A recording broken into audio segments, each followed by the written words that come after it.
வணக்கம். வெயிலுக்கு ஏதாவது குழு குழுன்னு சாப்பிடணும்னு தோணுதா? அப்போ உடனே இந்த தயிர் சாதம் செஞ்சு சாப்பிடுங்க. அதாவது கம்பில் தான் இன்னைக்கு தயிர் சாதம் எப்படி பண்ணுறதுன்றதை பார்க்க போகிறோம். கம்பே உடம்புக்கு குளிர்ச்சி கொடுக்கக்கூடிய ஒரு சிறந்த உணவு. அதுலேயும் கம்பில் தயிர் சாதம் அப்படின்னும் போது உடலுடைய உஷ்ணத்தை குறைக்கிறது மட்டும் இல்லை, எளிமையாக செரிமானம் ஆகக்கூடிய ஒரு சிறந்த உணவாகவும் இது இருக்கும். இதுக்கு நான் நாட்டு கம்பு எடுத்துக்கிறேன். நாட்டு கம்பு தான் உடலுக்கு குளிர்ச்சி கொடுக்கறது மட்டும் இல்லை, பலவிதமான சத்துக்களையும் கொண்டிருக்கக்கூடிய ஒரு சிறுதானியம். கடைகளில் வாங்கும்பொழுது நம்ம நாட்டு கம்பு அப்படின்னு கேட்டு வாங்கணும். அப்போ தான் இந்த கம்பு கொடுப்பாங்க. அப்படி இல்லைனா அந்த உருண்டையாக இருக்கக்கூடிய அந்த ஹைப்ரிட் கம்பு தான் நமக்கு பொதுவாக எல்லா இடங்கள்லையுமே கிடைக்கும். அதை தவிர்த்துட்டு இந்த கம்பு வாங்கிக்கோங்க. நம்ம இன்றைக்கி பார்க்க போகிற இந்த தயிர் சாதம் உடனே நம்ம தயார் பண்ணக்கூடியது. அதாவது நான் இதுக்கு ஊற வைக்கலாம் போகிறது கிடையாது. அதே மாதிரி இந்த கம்பை நம்ம உடைக்கவும் போகிறது கிடையாது. உடைக்கும் பொழுது என்ன ஆகும்னா, ஒன்று அது நல்லா பிசு பிசுன்னு ஆகிடும். அதே மாதிரி சாப்பிடும்பொழுது அந்த கடிப்படாது, ஒரு மாதிரி குழன்னு இருக்கும். அது மட்டும் இல்லாமல் குழந்தைங்களா இருந்தாலும் சரி, பெரியவங்களா இருந்தாலும் சரி, அந்த மாதிரி குழன்னு இருந்ததுன்னா சாப்பிட்றதுக்கு பிடிக்காது. அதே மாதிரி அது செய்யும் பொழுதும் பார்த்தோம்னா நிறைய இடங்களில் கட்டி கட்டியாகவும் இருக்கும். அதனால் நம்ம உடைக்காமல் எப்படி கம்பை வேக வச்சு தயிர் சாதம் பண்ணுறது அப்படின்றது தான் பார்க்க போகிறோம். இதுக்கு நாட்டு கம்பு நான் எடுத்துக்கிறேன்னு சொன்னேன்.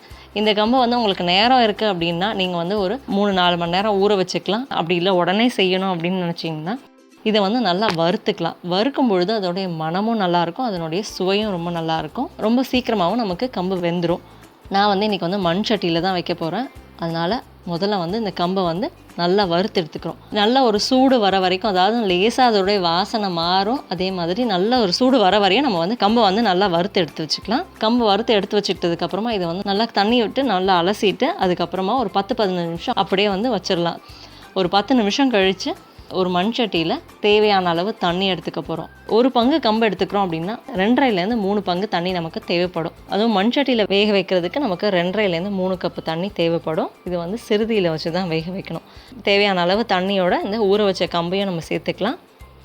இது நல்லா கொதி வந்ததுக்கப்புறமா அடுப்பை சிறுதியில் வச்சிட்டோம் அப்படின்னா ஒரு 20லேருந்து 30 நிமிஷத்தில் கம்பு நல்லா வெந்து நமக்கு தயாராகிருக்கும்.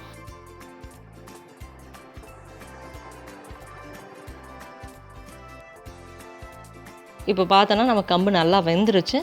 இந்த மாதிரி கம்பு நல்லா மலர்ந்து வேகும் பொழுது அதனுடைய மனம் ரொம்ப நல்லாயிருக்கும். அது மட்டும் இல்லாமல் கடித்து சாப்பிட்றதுக்கும் நல்லா சுவையாகவும் இருக்கும். குழந்தைகளுக்கு இந்த உணவை அடிக்கடி கொடுக்கும் பொழுது நல்ல உடல் பலம் கிடைக்கும். அது மட்டும் இல்லாமல் ஒரு சிறந்த லஞ்ச் பாக்ஸ் ரெசிபியும் இது. இப்போ கம்பு நல்லா வெந்ததுக்கு அப்புறமா இதை நல்லா மசிச்சு எடுத்து வச்சுக்கலாம். இதோட தேவையான அளவு உப்பு, பெருங்காயம், தயிர் மட்டும்தான் சேர்க்குறேன்.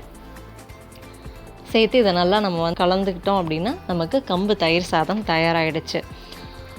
உங்களுக்கு தேவைப்பட்டதுன்னா நீங்கள் இஞ்சி, கொத்தமல்லி, கருவேப்பிலை, அதோட கடுகு தாளித்து இதோட சேர்த்துக்கலாம். நல்ல ஒரு சுவையான வெயிலுக்கு ஏற்ற ஒரு உணவு இந்த கம்பு தயிர் சாதம். பெரியவங்களாக இருந்தாலும் சரி, குழந்தைங்களாக இருந்தாலும் சரி, ஸ்கூலுக்கு எடுத்துகிட்டு போகிறதுக்கு இல்லை ஆஃபீஸ்க்கு எடுத்துகிட்டு போகிறதுக்கு ஒரு சிறந்த உணவு இது. பலவிதமான சத்துக்கள் நிறைந்த ஒரு மதிய உணவாகவும் இது இருக்கும்.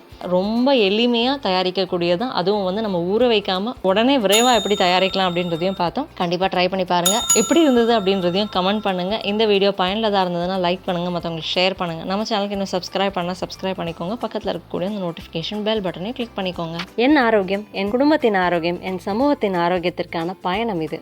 கைகோர்ப்போம், ஆரோக்கியத்திற்கு விதையாவோம். நன்றி.